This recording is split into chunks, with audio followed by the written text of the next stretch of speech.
What if everything you thought you knew about the Bible was only part of the story? There exists a Bible ancient, mysterious, and almost forgotten. Not the 66 books we find in today's standard editions, but 88. 88 sacred texts, including lost gospels, hidden prophecies, and powerful revelations that were once embraced by early believers. So why don't we see them today? Because long ago, leaders of the early church gathered and chose which books would define Christian doctrine and which ones would be cast aside. Not because they were false, but because they were dangerous. Dangerous not to the faith, but to control. These writings spoke of divine secrets, of angels who walked among us, of knowledge that connected heaven and earth in ways that defied tradition. Books like the Gospel of Thomas, the Book of Enoch, Jubilees, and others texts that painted a far deeper, more mystical portrait of God and the universe were hidden, buried in deserts, locked in monasteries, forgotten by time, until now. Today, these ancient scrolls are resurfacing. Scholars, seekers, and believers around the world are beginning to ask, what truths were kept from us? What if the full story of creation, salvation, and eternity was never truly lost, just sealed away? This isn't about rewriting faith. It's about recovering the faith that was once fearless, the kind of faith that dared to explore the mysteries of God without fear or censorship. Open your eyes. The lost books are no longer lost, and once you read them, you may never see the Bible or your purpose the same way again. What if the Bible you've grown up reading wasn't the whole picture? Hidden deep within the Ethiopian Orthodox Bible are ancient texts that most of the Christian world has never seen, books that speak of a heavenly war, of angels who defied God, of giants known as the Nephilim who walked the earth, and of end-time prophecies so detailed, so intense. They were deemed too dangerous for public reading. These writings weren't lost. They were deliberately excluded.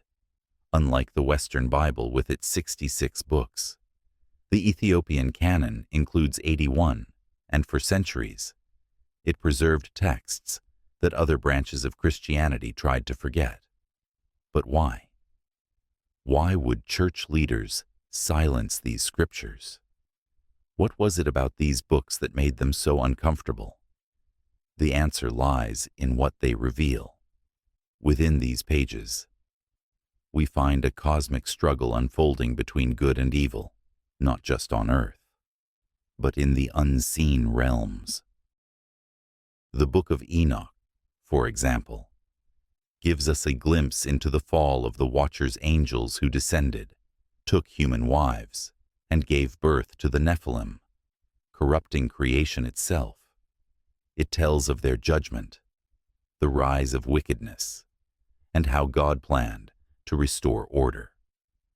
Other texts describe heavenly hierarchies, realms of angels and principalities, and how their influence shapes human destiny.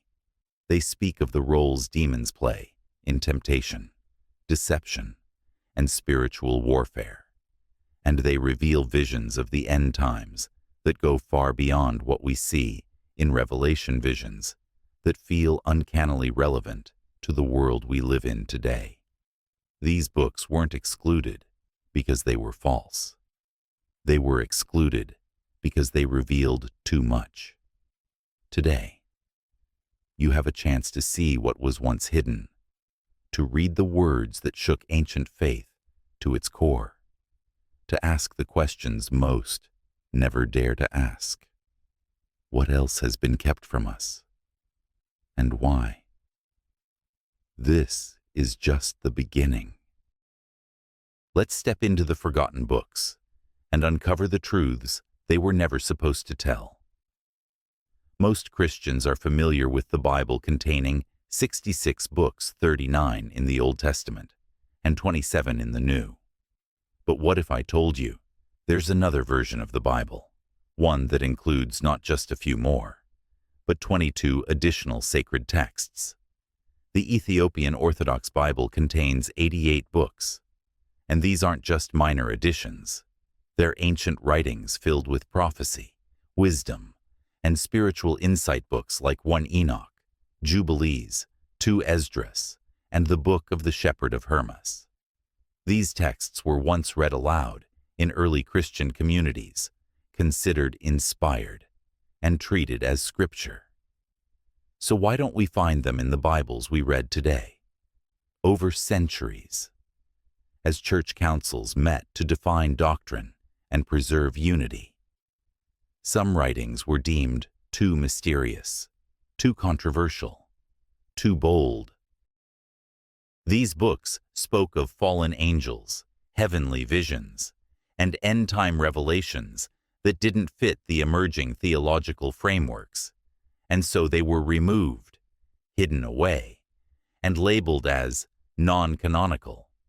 But the Ethiopian Church, the oldest continuous Christian tradition in the world, never abandoned them. For over 1,600 years, they've preserved these texts, treating them as part of the sacred Word of God. Now, as scholars and believers around the world rediscover these lost writings, one question remains: what divine truths have we been missing all along? Some of these books were part of early Jewish and Christian tradition, used by communities for centuries. They contain prophecies, cosmic visions, and stories of the ancient world that you won't find anywhere else. But these were books that early church councils, particularly after the Council of Nicaea in 325 AD, deemed too controversial, too mystical, or too closely tied to Jewish traditions. But Ethiopia's connection to the Bible goes much further back than you might think. Before European colonization, long before Christianity spread through the Roman Empire, the ancient kingdom of Ethiopia had already developed a spiritual tradition linked directly to the Bible. The roots of Ethiopian Christianity stretch all the way back to the 4th century AD, when the kingdom of Aksum officially adopted Christianity as its state religion. In fact, Ethiopia became one of the first nations in the world to adopt Christianity, centuries before many Western nations.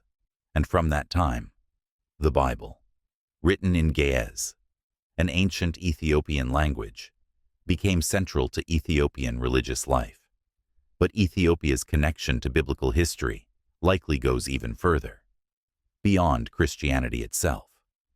According to ancient Ethiopian tradition, this connection begins with the Queen of Sheba, who traveled from Ethiopia to visit King Solomon in Jerusalem around the 10th century BC. This visit is mentioned briefly in the Western Bible, but Ethiopian tradition expands on the story. The Ethiopian Bible goes so far as to tell us that the Queen of Sheba and King Solomon had a child, Menelik the Fin, who would become the first emperor of Ethiopia. But here's where it gets even more interesting. Menelik is said to have brought the Ark of the Covenant, yes, the Ark that held the stone tablets of the 10 Commandments, back to Ethiopia. For Ethiopians, this wasn't just a historical event. It was a divine mission. Ethiopia, according to their tradition, was chosen by God to be the protector of the Ark of the Covenant, directly linking Ethiopia's spiritual destiny to Israel's sacred history. So, with such a profound connection to biblical law, it's no surprise that Ethiopia became a spiritual stronghold, a nation that not only embraced Christianity early, but also became the guardian of ancient texts that other Christian traditions eventually rejected. As Ethiopia stood apart from Western European influence, it preserved these sacred books in its Orthodox Bible, These texts remained a part of Ethiopian religious life for centuries, even as they were slowly pushed out of the Western Christian canon. But that brings us to the question: why were these books excluded from the Standard Bible? The reasons are as complex as they are fascinating. Some of these books were banned because they contain ideas that were seen as too mystical or too speculative. Books like the Book of Enoch describe celestial beings, fallen angels, and the Nephilim, mysterious giant beings that were the offspring of humans and angels. These apocalyptic visions delve into the secrets of heaven and hell, the origins of sin, and God's final judgment, which was seen as too dangerous for the early church to endorse. Others were banned because they stayed too close to Judaism. Books like Jubilees and Maccabees emphasize the strict observance of Jewish laws, such as the Sabbath, dietary practices, and circumcision, at a time when the early Christian church was trying to distinguish itself from Judaism. These texts were seen as a threat to the new identity that Christianity was building.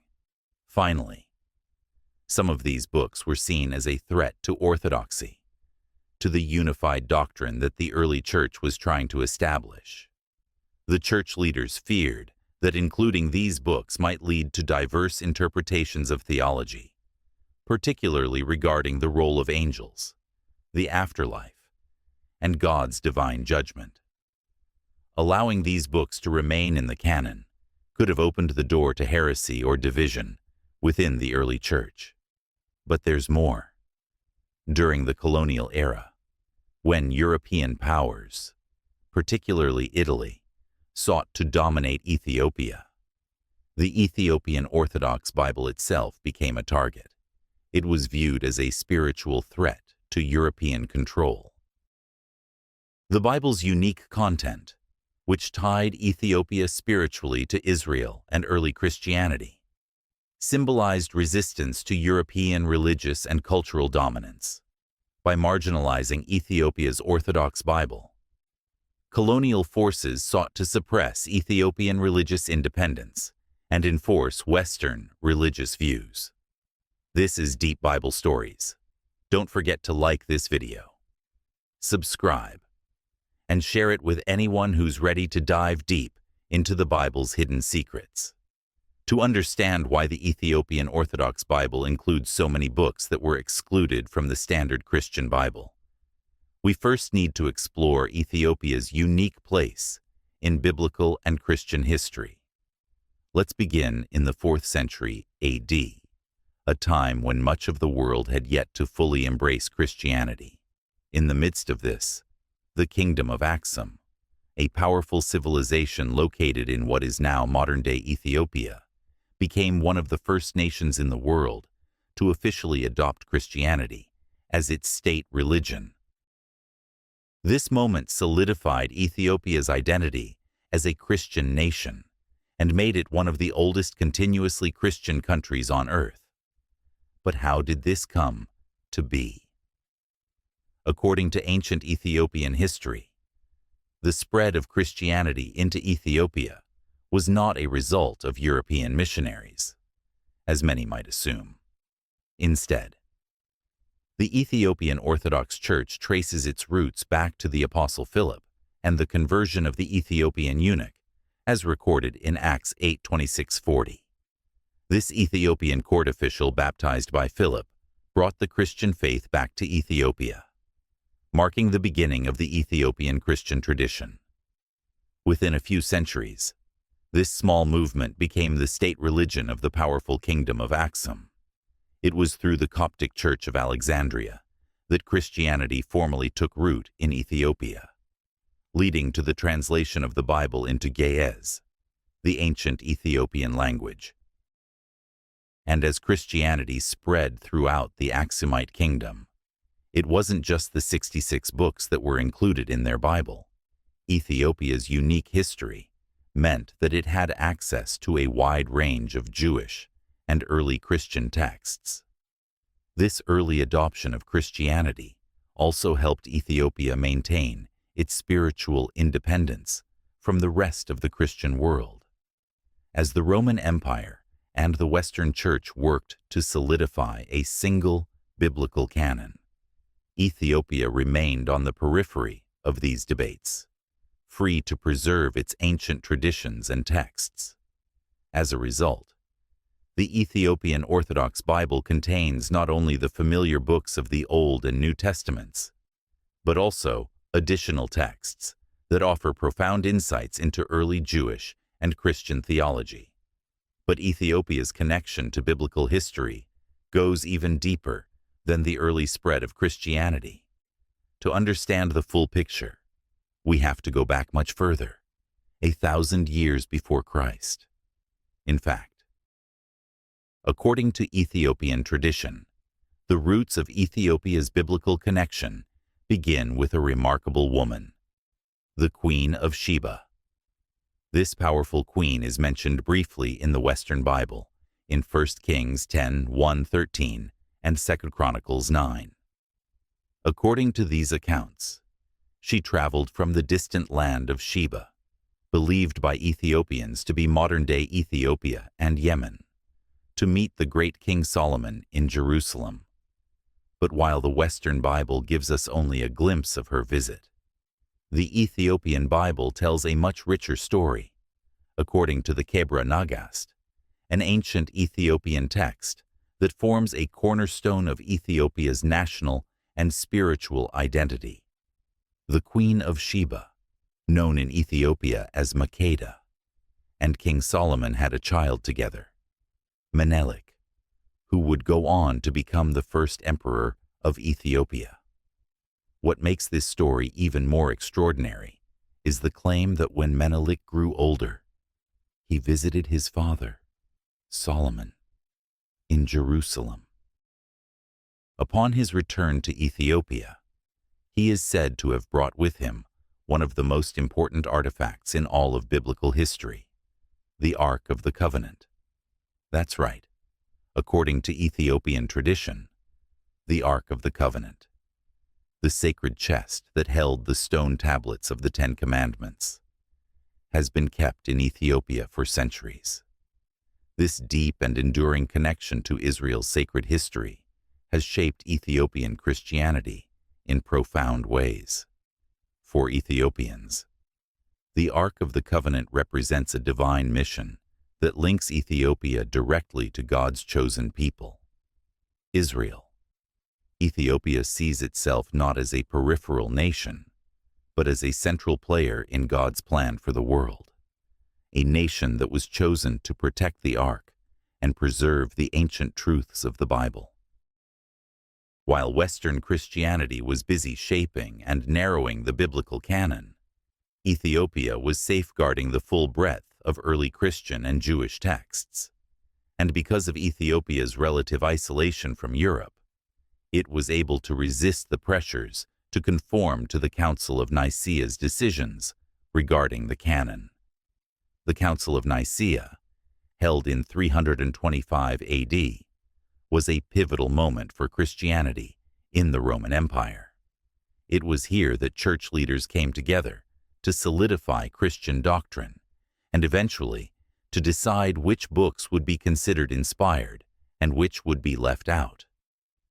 The Western Church began to shape a Bible that was stripped of texts deemed too Jewish, too mystical, or too speculative.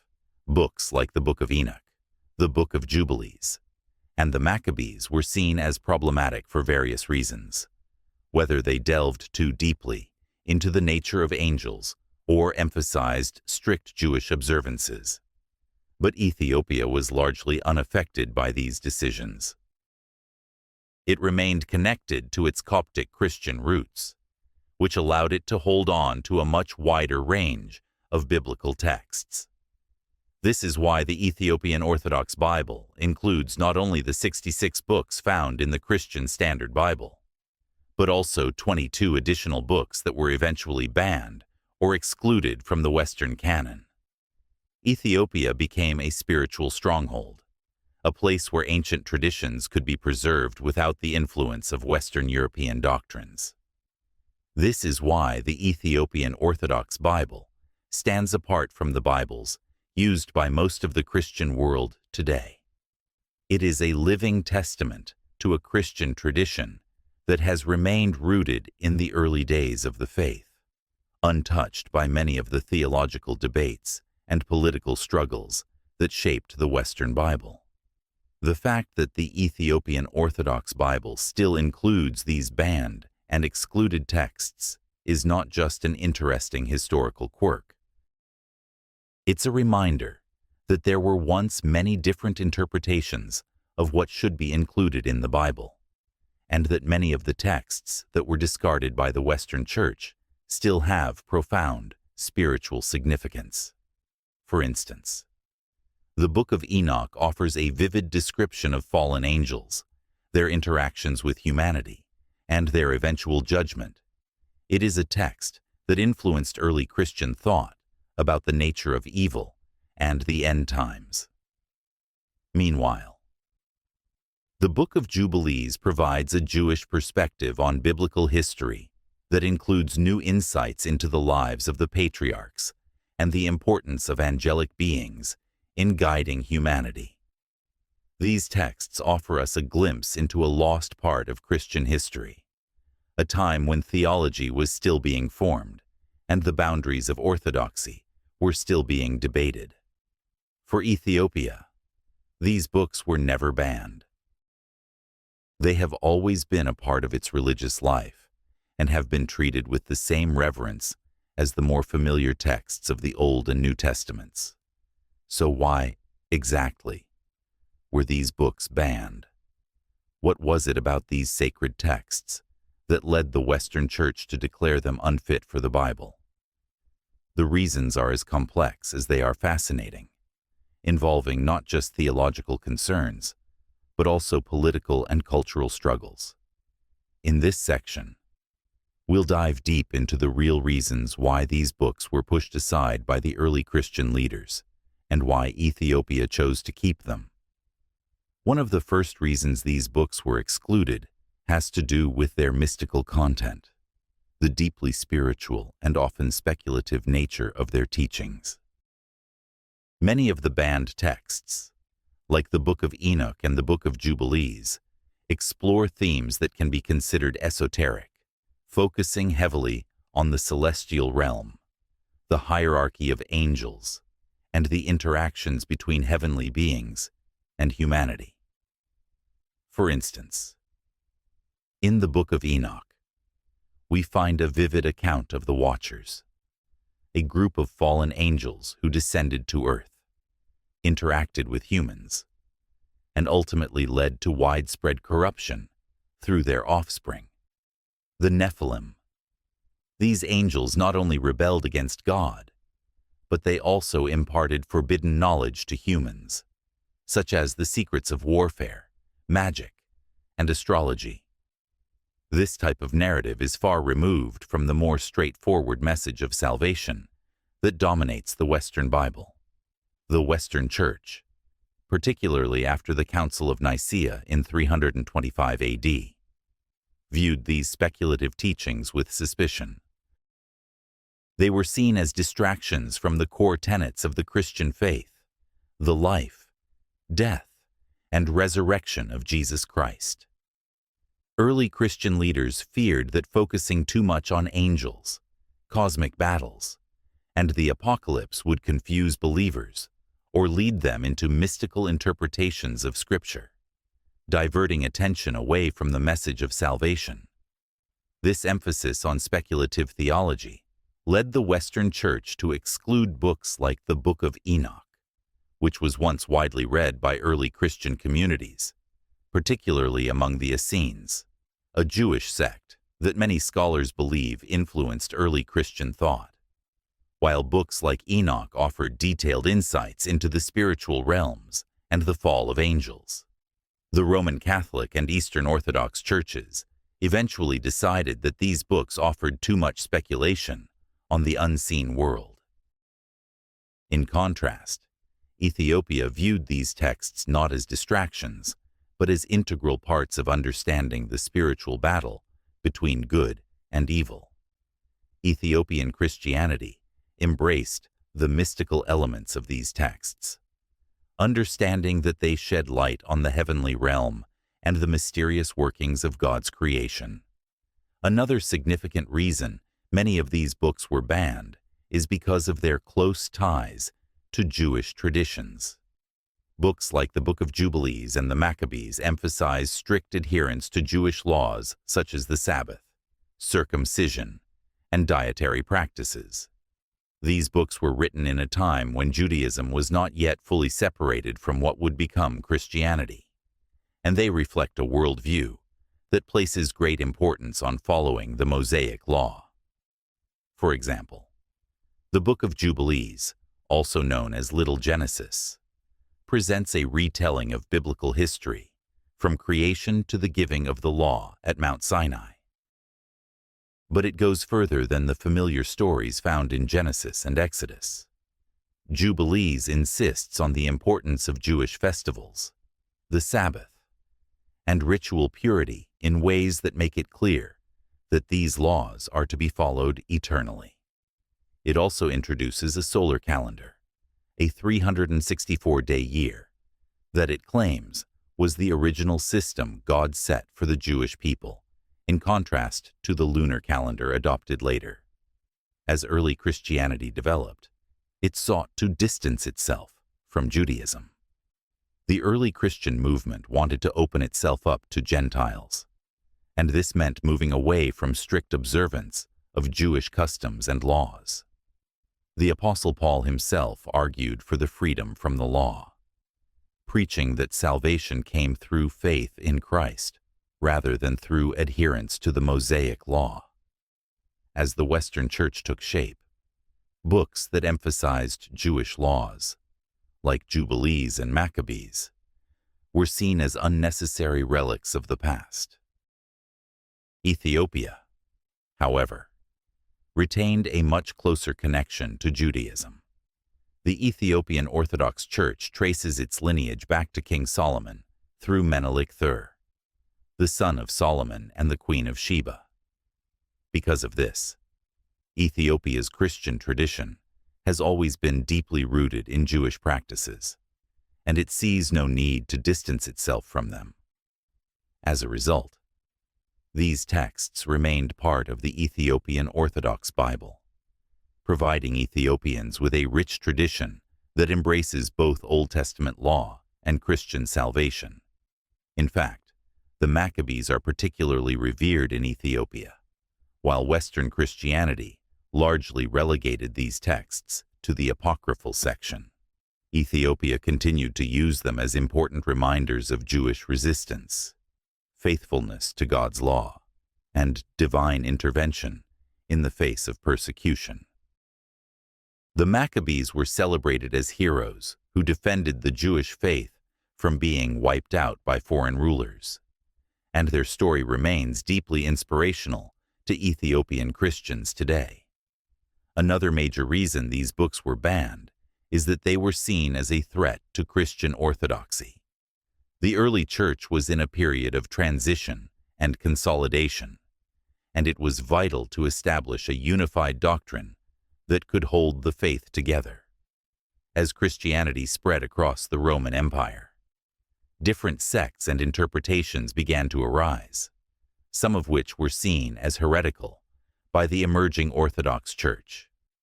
Many of the books included in the Ethiopian Orthodox Bible present alternative theological views that the Western Church feared could confuse or divide the early Christian communities. For example, some of these texts offer different interpretations of the afterlife, divine judgment, and the role of angels.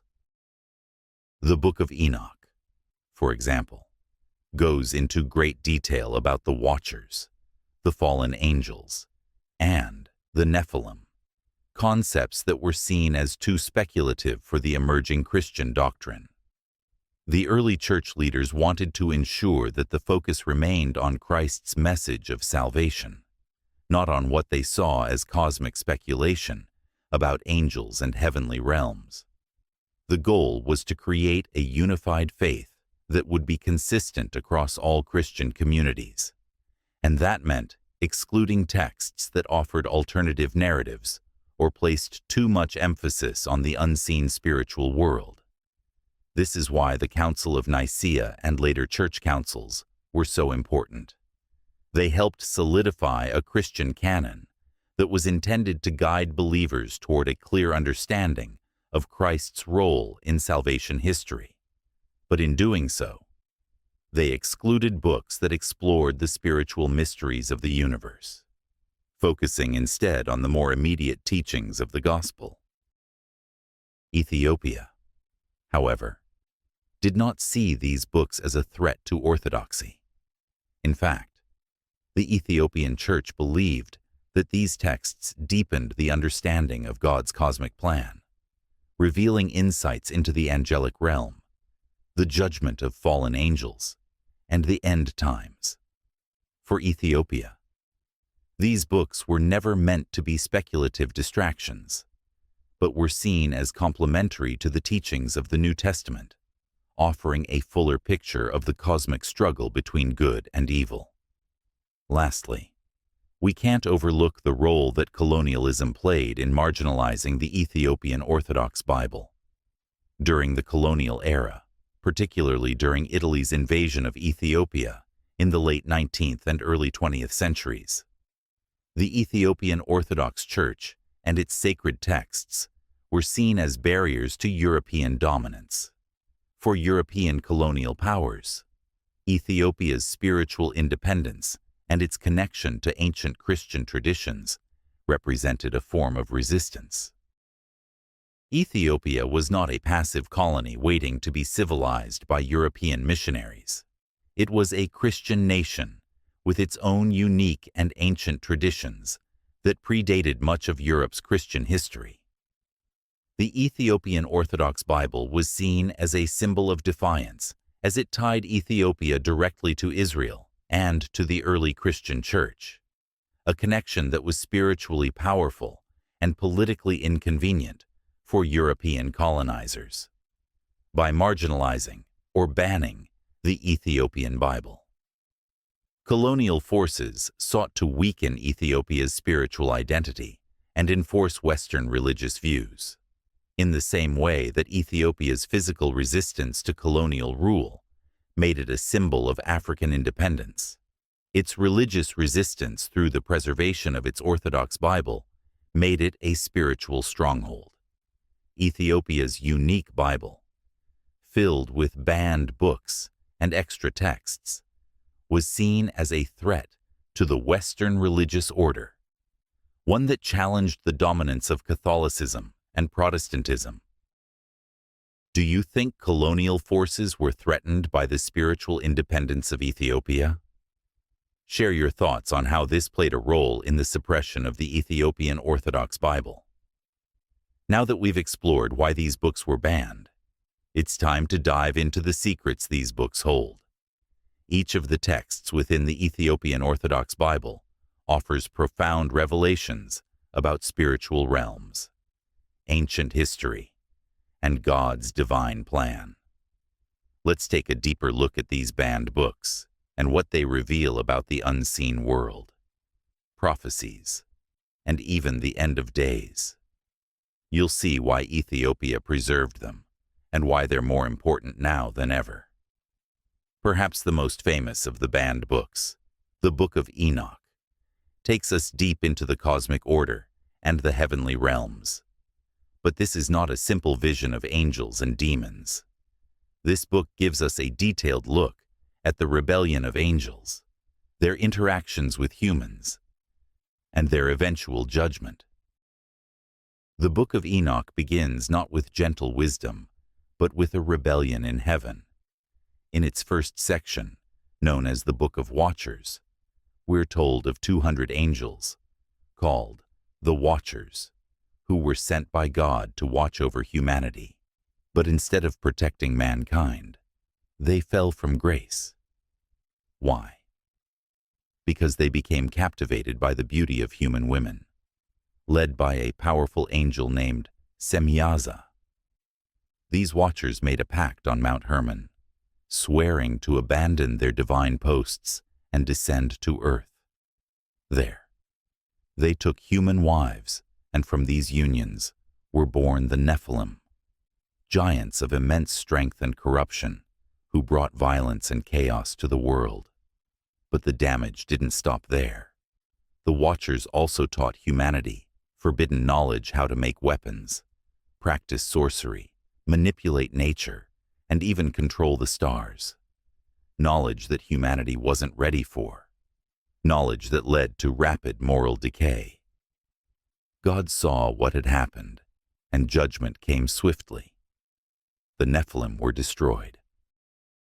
The Watchers were bound in chains and cast into the depths, awaiting final judgment at the end of days. This is not a story you'll find in most Bibles, but it was once widely known and revered in early Jewish and Christian communities. So the question is, why was it removed? And what does it reveal about the unseen battle between heaven and earth? The story takes a darker turn when we learn what these fallen angels truly did. Led by Semyaza, the 200 Watchers descended from heaven not just to observe, but to indulge in earthly desires. They took human wives, violating the boundaries God had set between the divine and mortal realms. From these unnatural unions came the Nephilim, giants of immense size and strength, described in ancient texts as violent, bloodthirsty, and corrupt. They ravaged the earth, spreading destruction and chaos wherever they went. But the rebellion didn't stop at lust and violence. These angels brought with them forbidden knowledge, secrets never meant for human hands. They taught men how to forge weapons of war, how to manipulate nature, how to use magic and sorcery. They revealed the movements of the stars, the secrets of herbs and enchantments, the art of seduction and deception. This knowledge, once divine, became twisted in human hands, and the world fell deeper into corruption. It's a chilling tale, not just of angels falling, but of humanity being dragged down with them.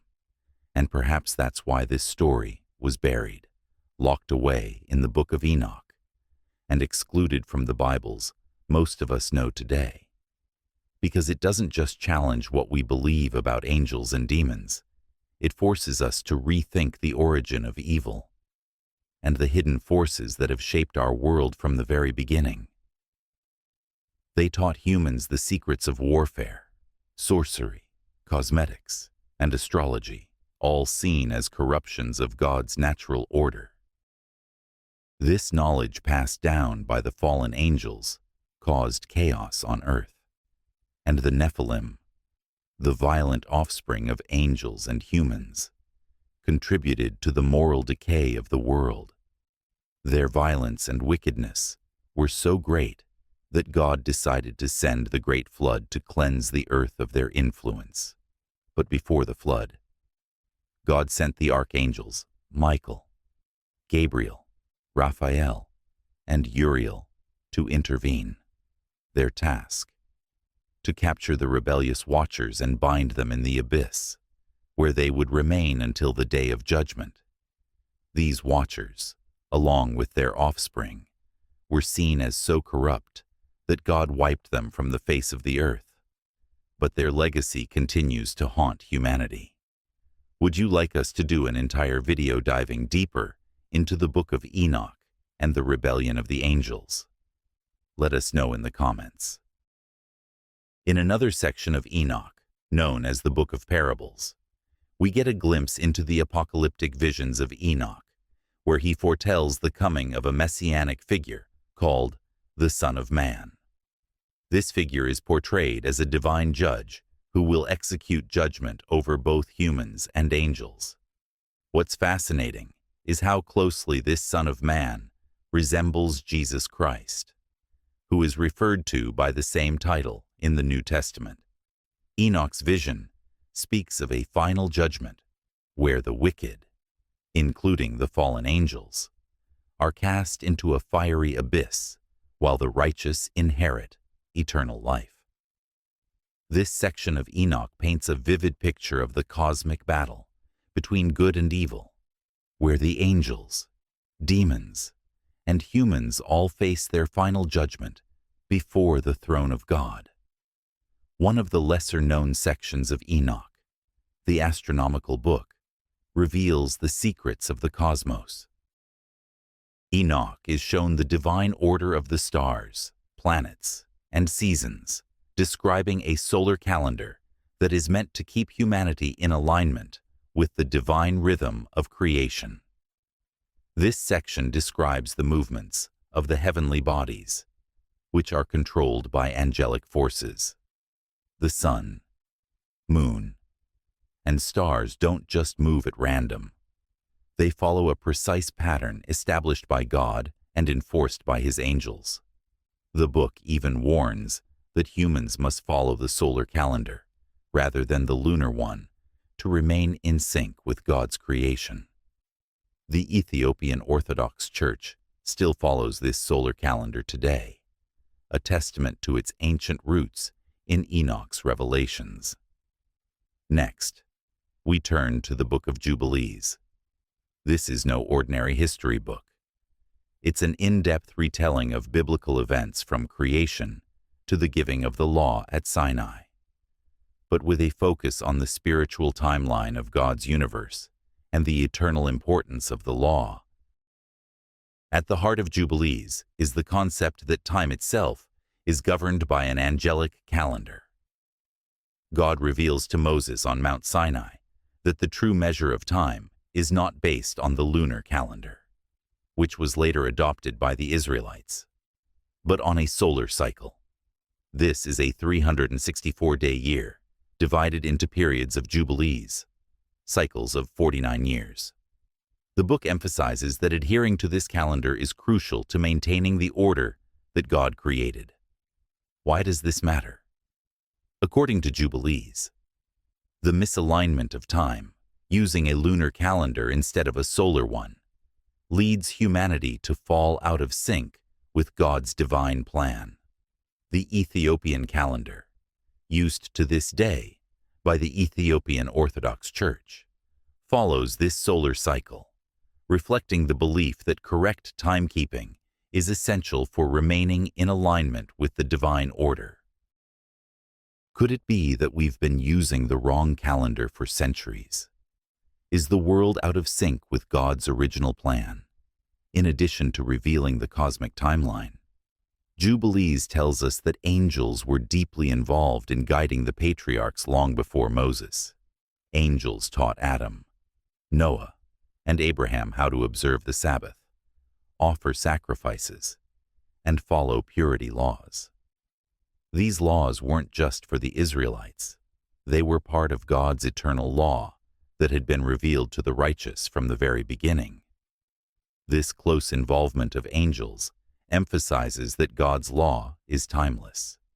It predates the Mosaic covenant and remains unchanged, even before Mount Sinai. God's law was known and followed by those who were in communion with Him, guided by the angels of His presence. The books of Maccabees are stories of heroic resistance and divine intervention. These texts tell the story of the Jewish revolt against foreign rulers, first in Judea under the Seleucids and later in Egypt under the Ptolemaic dynasty. What's fascinating is that in the Ethiopian Orthodox Bible, we have not just 2 but 3 books of Maccabees, each offering a unique perspective on faith under persecution. The first book of Maccabees recounts the Maccabean revolt, one of the most famous episodes in Jewish history. In 167 BC, the Seleucid king Antiochus IV, Epiphanes, attempted to force the Jews to abandon their religion and adopt Hellenistic customs. In response, Judas Maccabeus led a guerrilla war against the Seleucid Empire, miraculously reclaiming the temple in Jerusalem and restoring Jewish worship. This victory is still celebrated today in the festival of Hanukkah, which commemorates the miraculous burning of oil for 8 days during the rededication of the temple. The second book of Maccabees shifts focus to the martyrs, those who gave their lives rather than abandon their faith in God. The most heart-wrenching story is that of the 7 brothers and their mother, who were tortured for refusing to eat pork in defiance of Jewish law. One by one, they faced horrific deaths, but each brother proclaimed their faith in the resurrection, knowing they would be rewarded in eternity. This book also tells of visions of angels and divine intervention in the Maccabees' battles, reinforcing the belief that their victories were due to God's intervention. The third book of Maccabees takes us to Egypt, where the Jewish people faced persecution under Ptolemy IV. The most dramatic moment comes when Ptolemy orders the Jews to be trampled by drunken elephants. But in a miraculous turn of events, the elephants turn against the Egyptians, saving the Jewish people from certain death. The Ascension of Isaiah is one of the most mystical and apocalyptic books in the Ethiopian Orthodox Bible. It tells the story of the prophet Isaiah's visionary journey through the 7 heavens, where he witnesses the cosmic battle between good and evil, and receives a prophecy about the Messiah's descent to earth. Isaiah is taken by an angel through each of the 7 heavens, where he encounters various ranks of angels, the fallen ones, and finally reaches the 7th heaven, where he beholds the throne of God. The description of the seraphim, cherubim, and other celestial beings offers one of the most detailed accounts of the heavenly hierarchy in early Christian literature. But the climax of Isaiah's vision is the descent of the Messiah. Isaiah sees the Son of God descend from the 7th heaven, taking on human form, living a humble life, and ultimately suffering death at the hands of Satan's forces. But the vision doesn't end there. Isaiah witnesses the Messiah's victory over Satan, his resurrection, and his return to heaven, where he is exalted as the ruler of all. Finally, we turn to the book of Baruch and the letter of Jeremiah. These 2 texts were written during the Babylonian exile, offering powerful reflections on sin, repentance, and the consequences of idolatry. In Baruch, we find a lament over the destruction of Jerusalem, coupled with a heartfelt confession of sins. The text emphasizes that the exile was not just a political disaster, it was the result of Israel's disobedience to God. But Baruch also offers a message of hope. If the people repent and return to God, they will be restored. The letter of Jeremiah delivers a stark warning against idolatry. Jeremiah mocks the pagan gods of Babylon, pointing out their powerlessness and lifelessness. He urges the exiles to remain faithful to the one true God, who alone can deliver them from their suffering. As we've explored the incredible depth of the books included in the Ethiopian Orthodox Bible, one thing becomes clear. These texts hold far more than just ancient stories. They contain prophecies, spiritual insights, and warnings that resonate not only with the early Christian and Jewish communities, but with us today. In fact, many of the themes found in these books speak directly to the modern world and may even hold the keys to understanding future prophetic events. One of the most striking features of the Ethiopian Orthodox Bible is its detailed exploration of the angelic realm and the ongoing spiritual battle between good and evil. Books like the Book of Enoch, the Ascension of Isaiah, and Jubilees all offer vivid descriptions of angelic hierarchies, fallen angels, and their influence on the world. But why does this matter today? In many ways, the battle between good and evil has not ended. The idea of spiritual warfare, angels and demons influencing human events, is still a central theme in Christian theology. While these banned books may seem otherworldly or too speculative for some, they shed light on the hidden forces that are still at play in our world today. Ephesians 6:12 reminds us that our struggle is not against flesh and blood, but against the rulers, against the authorities, against the powers of this dark world, and against the spiritual forces of evil in the heavenly realms. Could it be that the book of Enoch's description of the Watchers, their rebellion, and the corruption they spread among humanity still has modern relevance? Could these texts provide us with a deeper understanding of the spiritual battle that is happening all around us, even now? Several of the banned books in the Ethiopian Orthodox Bible contain prophecies about the end times, and these prophecies seem to offer clues that align with both biblical eschatology and current events. In the book of Enoch, we see detailed visions of the coming judgment, where both humans and fallen angels will face their final reckoning. The description of the Son of Man executing divine judgment over the wicked paints a clear picture of the messianic role that Jesus would later fulfill in the New Testament. But Enoch's prophecies don't stop there. They include detailed visions of the final battle between good and evil, the destruction of evil forces, and the ultimate restoration of righteousness on earth. Similarly, the ascension of Isaiah gives us a dramatic vision of the Messiah's journey from the heavenly realms to earth, where he battles Satan and eventually triumphs over him. These visions speak of a cosmic conflict that is not bound by time, but is still unfolding as we speak.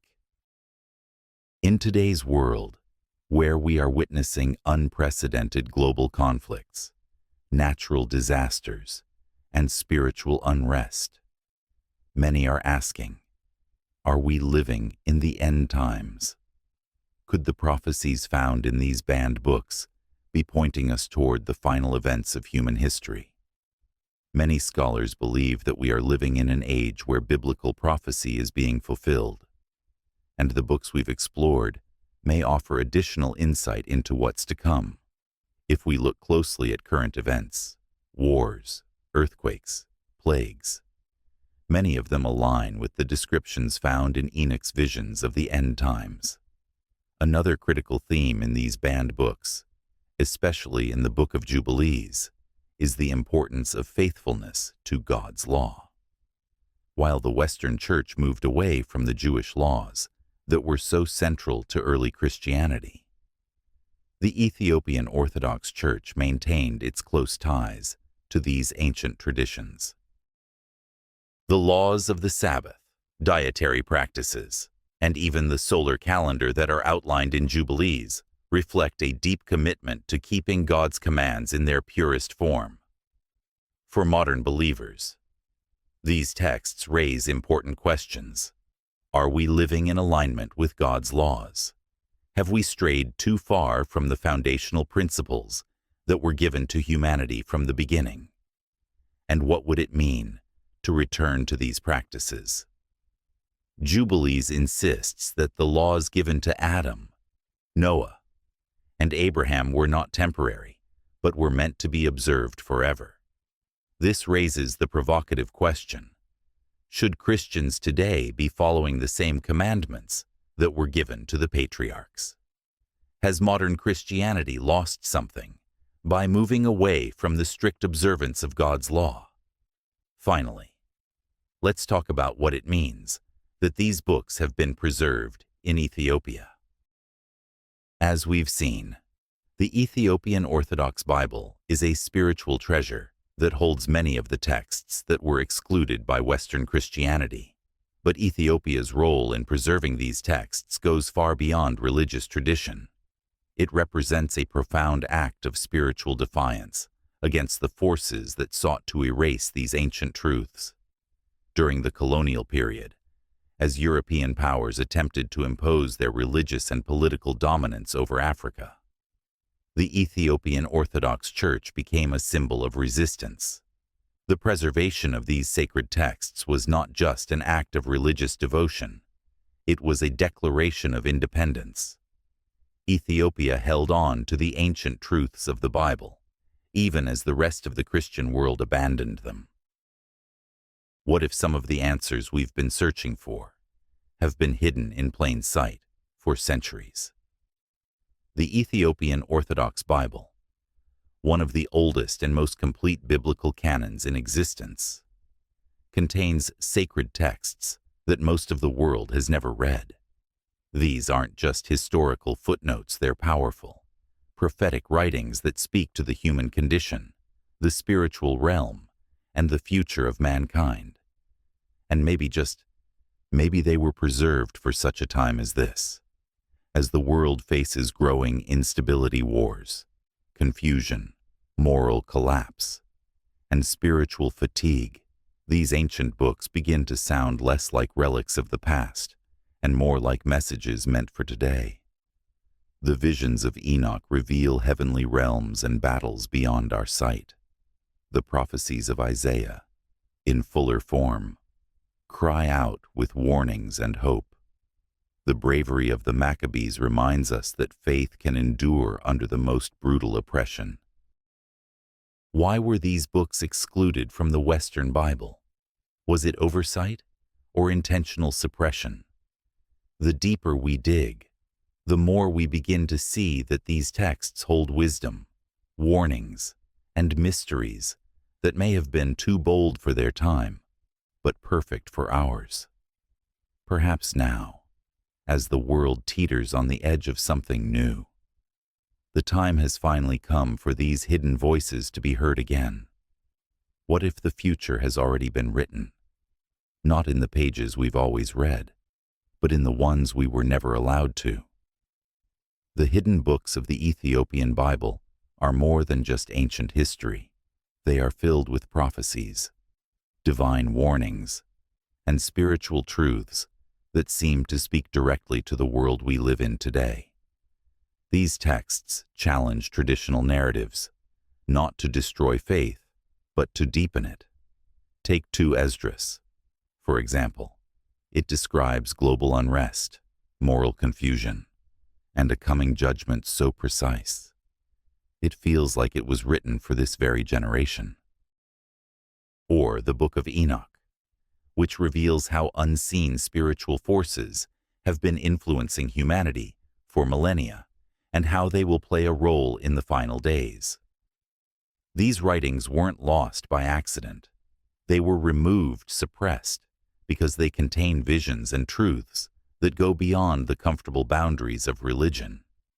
But now, as the world faces crises, unlike any before, technological, moral, and spiritual, the questions they raise feel more urgent than ever. Maybe these books were hidden until we were ready.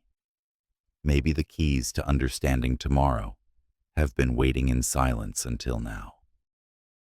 As we look around at the world today, wars, natural disasters, division, and a growing sense of spiritual confusion, it's hard not to ask, have we been missing something? What if the chaos we're witnessing isn't just political or environmental, but deeply spiritual? What if ancient books, once part of the biblical tradition, but later banned, hold answers to the very battles unfolding around us? These forgotten texts, preserved in the Ethiopian Orthodox Bible, speak of unseen realms, angelic wars, and divine purposes that stretch far beyond our understanding. They offer vivid insight into spiritual warfare, the rise of evil, and even prophecies about the end of days. Not vague or symbolic, but specific, challenging, and deeply relevant to the times we live in. Maybe they were hidden, not to be silenced forever, but to be revealed when the world was finally ready to hear them. As we stand on the edge of something unknown, these ancient words might hold the wisdom we need not to escape the storm, but to understand it and to stand firm in the truth of God's greater plan. Thank you for joining us on this journey through deep Bible stories. If this exploration has opened your eyes to new possibilities, don't forget to like, subscribe, and share this message with others, because now, more than ever, the truth must be heard.